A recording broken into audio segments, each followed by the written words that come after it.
Good afternoon and welcome to One Police Plaza. Thank you for coming today. We called you here so we can update you on an officer-involved shooting that occurred this past Sunday. To open our briefing, the interim police commissioner of the City of New York, Thomas Donlan. Okay, thank you, Commissioner. Good evening, everyone. I'm joined here today by some of our executive staff and members of our Force Investigation Division. We want to provide the public an update on the Sunday officers who were involved in a shooting in the transit station in Brooklyn. We are in the early stages of our investigation, but we think it's important that we update all of you and want to provide you information that we know thus far. But let me first be clear. This is a tragedy for everyone involved. Everyone involved. And I want to extend my sincere sympathies to those who are injured. And this department understands how traumatic this situation is to all. We're concerned about all individuals involved in this situation. But we also know this incident happened. It happened because an individual decided to enter our subway system. He refused to drop that weapon after repeated orders by the officers. And then he advanced towards the officers while he was armed. As we always do, anytime there is a police officer discharge of a weapon, we conduct a full, impartial, and comprehensive investigation.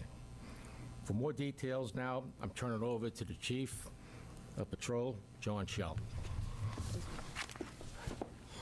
Thank you, Commissioner. Good evening. I just want to reiterate what the police commissioner's sentiments were.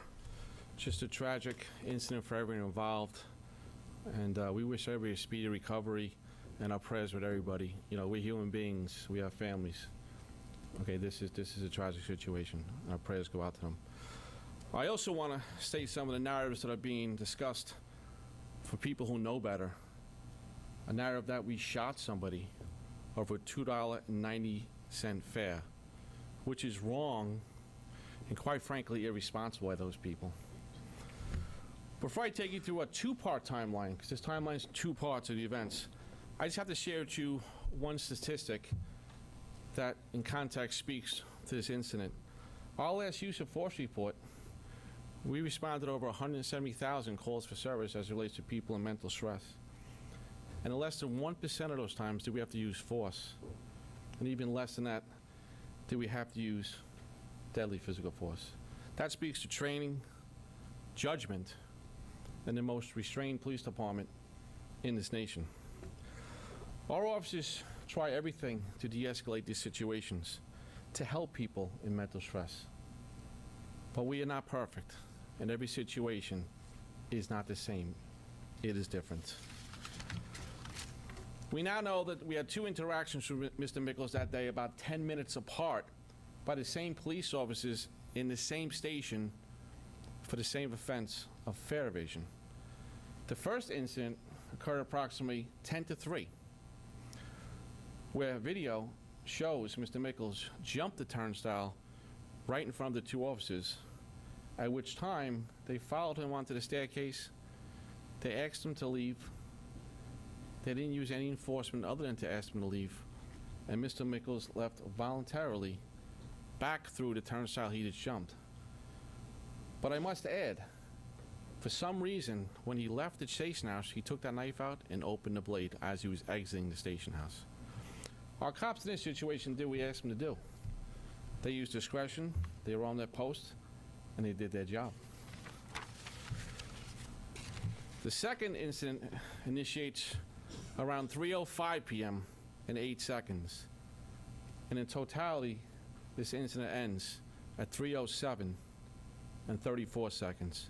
2 minutes and 26 seconds. 2 minutes and 26 seconds of a complicated, fast-paced, stressful situation involving a person in mental distress, involving a person armed with a deadly weapon, involving an oncoming occupied train, involving an 8-foot wide platform, and in a moving train, like I stated, on an elevated platform. 2 minutes and 26 seconds. The following I'm going to describe to you is depicted on body-worn camera as I walk through the story. At 3:05 and 8 seconds, Mr. Mickles enters the train station a second time, and this time he doesn't jump the turnstile, he walks to the gate that was open helping a woman. The officers quickly start to follow Mr. Mickles, and on body-worn camera, the officer states, "Be careful, he has a knife."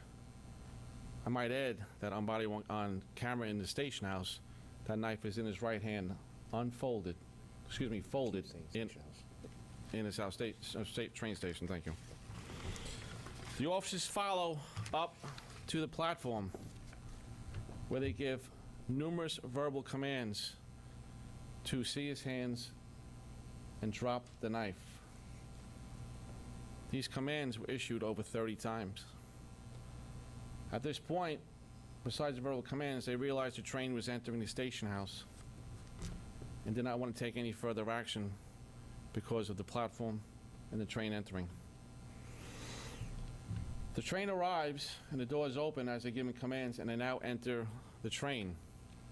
Both officers enter from different doors. As to triangulate or apex, the gentleman with the knife, still giving repeated commands. He refuses to drop the knife, and at this point, both officers discharged their tasers. The tasers did not immobilize Mr. Mickles. From this point, they exit the train onto the platform, and at this point, the knife now is open. The blade is exposed. This is an 8-inch knife. As depicted on body-worn camera, Mr. Mickles charged one of the officers and then turned around, and the other officer was standing there within approximately 5 feet. It was at this time they both discharged their weapons, striking Mr. Mickles. As this happens, they immediately go into life-saving measures by applying pressure to his wounds. But Officer Mays quickly realizes he's losing strength because he's also shot under the armpit. And thank God it did not hit any vital organs. He was handcuffed, and as other officers arrived, passengers alerted the other officers that we had other victims shot on the platform. Those victims were rendered aid and removed to area hospitals. This incident, like I stated earlier, happened in 2 minutes and 26 seconds.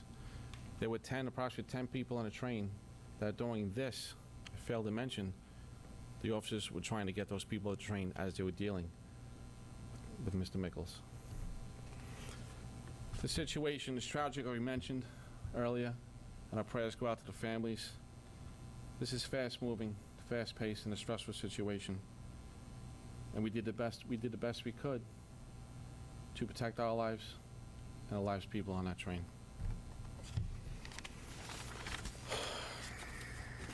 We will release the body-worn camera in the next couple of days to further be transparent in this incident. However, again, we must correct the narrative that is out there that we went to that train station and shot someone because they did not pay a $2.90 fare. That is just not true, irresponsible, and wrong.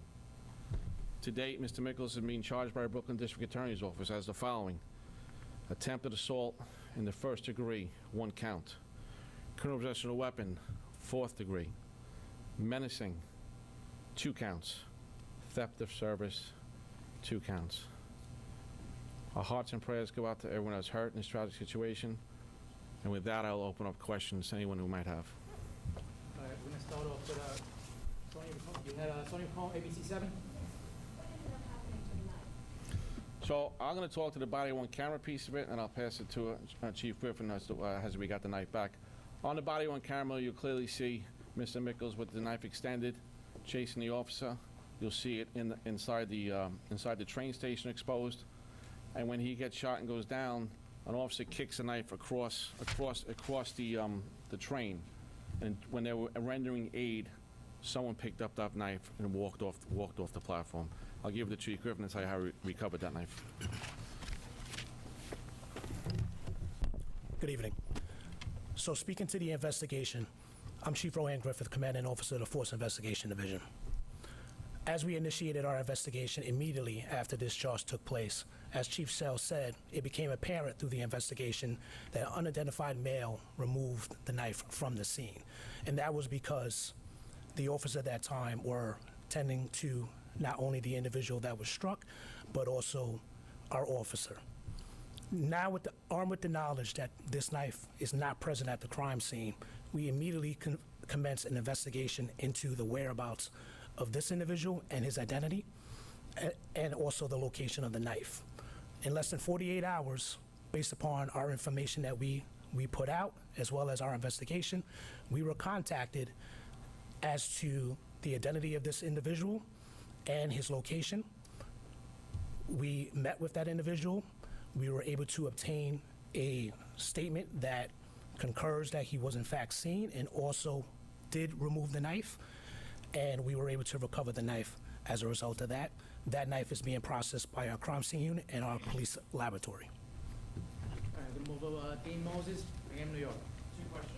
One, there's been a lot of talk about tasers not working. I just wonder what that looks like. Does it not deploy? Does it not work? And secondly, in light of everything, I wonder if you guys are reconsidering your approach to fair evasion in general. Want to go into the fair Yeah, all right, so again, Dean, I'm gonna stress this again. This incident was not about fare evasion. This incident was about a person in mental stress armed with a deadly weapon and protecting our cops and citizens on that train. I just want to be clear with that. I don't want, this is not about fare evasion. And as I demonstrated in part 1, They stopped him for fare evasion. They used great discretion and kindly asked him to remove himself from the station, and he did that voluntarily. Okay? Thank you, Dean, for the question. I actually bought, these are training, Deputy Commissioner Kaz Daughtry, Deputy Commissioner of Operations. These are training. This is what the officers, when they go to training, learn how to use a taser. This is what they use. So this is not a real live taser. But these were the 2 tasers that were deployed on this incident that we're talking about on Sunday in the 7-3 precinct. This is going to be our taser. This is our T7. This is a newer model. When you activate this taser, it automatically turns on every single body camera 50 feet from this taser through Bluetooth. This taser was deployed twice, right? If everybody could look at the floor, you see there's 2 prongs, right?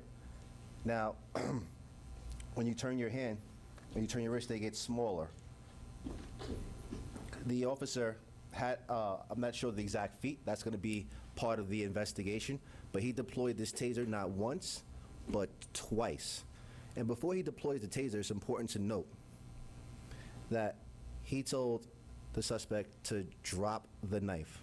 Both officers, not once, not twice, not 3 times, but 38 times. 38 times he said to drop the weapon. They deployed the taser. That taser was ineffective. What I mean by ineffective, it didn't make contact with his body. I'm sorry, it did make contact with his body, but there are certain things that will make the taser ineffective. One, loose article of clothing. If he had like a loose baggy shirt, which he was wearing, it's not going to work. Very occasionally. This the probe when the connection. So if you look here, if I have this pointed to me, if the darts are really close, you can see here like the red and the green. If they're that close, that close to the muscle, is not going to work because it's only going to work in that particular area. And he did pull out the actual tasers. Not only did he pull out the prongs, hold on a second, I got some more. Not only did he pull out the taser prongs, all right? These are the 2 things right here, hold on a minute. He pulled these directly out of his body. He froze up and pulled them out. When I say ineffective, that's what that means. It was ineffective. Not once, not twice, but 3 times he pulled these out of his body. So we are working with Axon, and they are developing new technology that we're looking at where I'm not going to say the exact model of taser, but it's supposed to be a little more effective. These tasers, when they do deploy and they do make contact, both prongs make contact with the body, it's 50,000 volts of electricity that goes through your body. But remember what he was wearing? He had a loose shirt on. He also had a book bag. We believe that one of the tasers, the prongs may have hit the book bag and then made contact with his actual body part. That's going to come out during the investigation. But before I close, I just want to say, my hearts and prayers are with the family from this incident, and it's extremely tragic. And when I briefed the commissioner that morning, this afternoon when it happened, immediately he asked, how were the victims and how were the officers? So my hearts and prayers go out to them. I actually spoke to Officer Mays today, and the bullet is still lodged in his body. And when I asked him how was he doing, you want to know what he said to me a little while ago was, how are the victims doing? How are the victims? Are they still going to make it? Can you please give me any information, because nobody's telling me on how the victims are doing. So that just goes to show you that where his head is at. And this is the same officer on body camera when he shot, the suspect is shot. He says, I'm shot in my arm. You see the blood protruding through his vest and through his shirt. And after the suspect is handcuffed, he then takes his own hands with no gloves on and applies pressure to the suspect's wounds while he's calling for an ambulance. And he kept that pressure on for about a good 4 or 5 minutes until he couldn't do it anymore because it was hurting him. So that just goes to show you the level our officers are, that he has, where he was still thinking about not only the suspect, and then when backup came, he immediately says, don't worry about me. Can we take care? I'm being told that there's other victims on the train that may have been shot. So he's directing resources to the other victims that are on the train. Thank you. Arthur Chian, class? Chief Henry,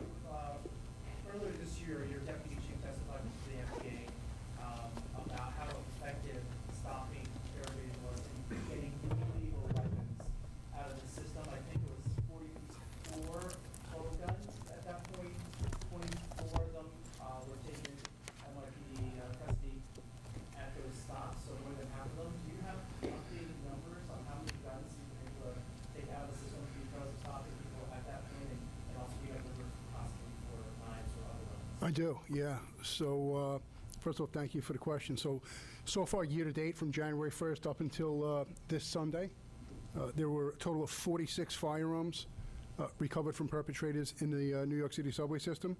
That's versus 35 last year. That's a 31.4% increase. Out of those 46 gun arrests, 24 of them came from a fare evasion stop. And that's versus 20 last year. So 24 gun arrests straight from fare evasion versus 20, or a 20% increase. As far as knives, just under 1,593 knives recovered in the subway system this year versus 1,032 last year. That's a 54.4% increase versus last year, just on the knives. And 490 of those knives were recovered from fare evaders. Thank you. All right, we're gonna do 2 or 3 more. Mark Santia? You mentioned the body worn camera video that may come out later this week. All on stories where officers rescue someone, body worn camera video comes out hours or a short time later to show what they did. Why in this case is it taken forward? Yeah, so I'm Michael Gerber, Deputy Commissioner of Legal Matters. So we're working to get the video out very, very quickly. This matter is with the Brooklyn DA's office. We need to coordinate with them. We are doing that, and we will have it out within a matter of days.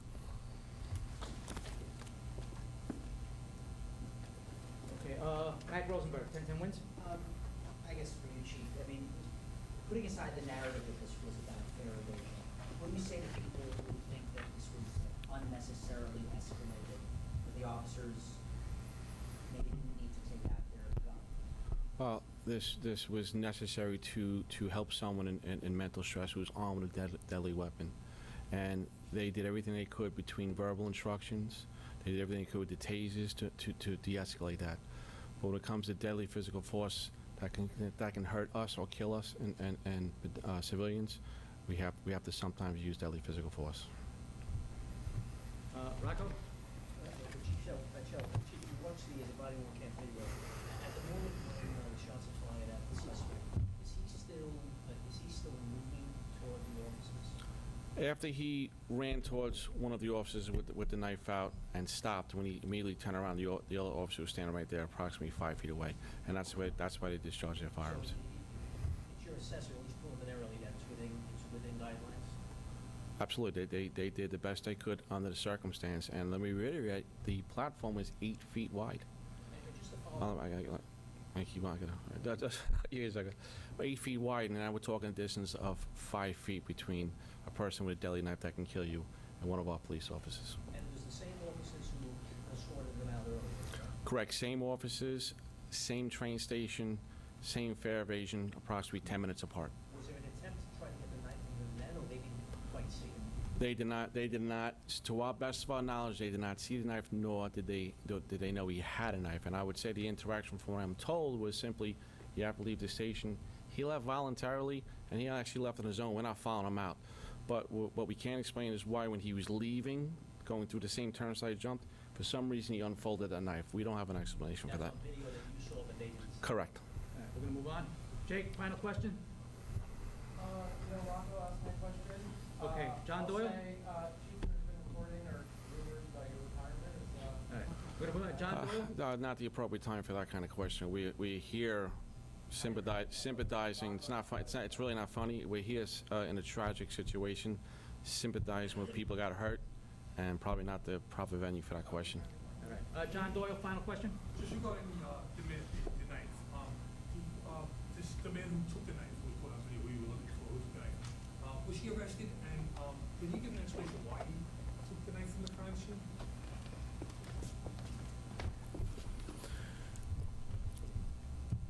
In regards to the individual that took the knife, he was temporarily in custody.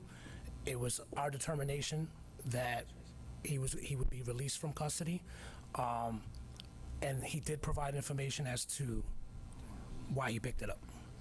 But the specific statement that was made, I don't think is appropriate at this forum. Can you summarize why he did it? What was that? Can you summarize why he did it without giving specifics why? I don't believe that he knew the individual. I believe that He just wanted to remove the knife.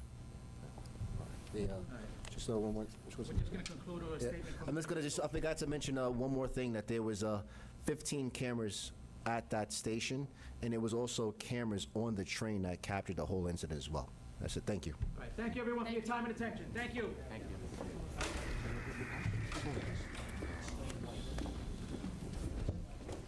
Those two chicks straight.